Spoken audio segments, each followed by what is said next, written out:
दिन लोग जमाने दे तक मातम करके क्या मिलता है मैं तो कुछ दिन लोग दे कुछ दिन मातम नाल के मिलदा है लोग जवाब जमाने सुनो दे तक मातम मैं आधा कर दे डाकू मैं आधा कर दे डाकू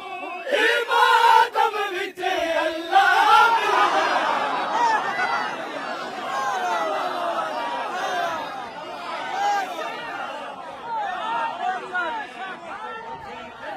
तू जन्नत गुले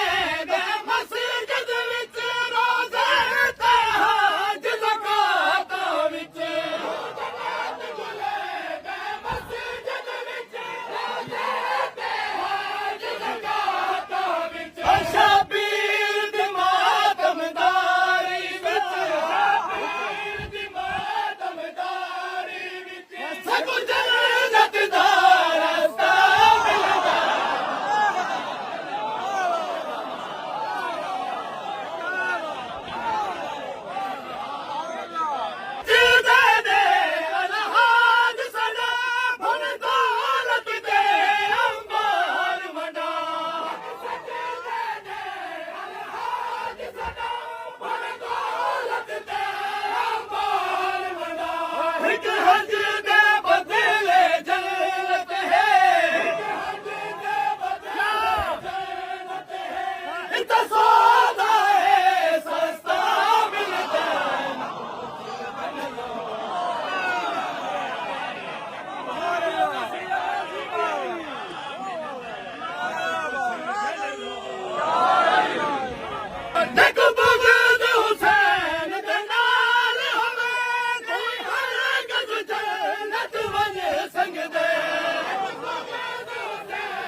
Come on.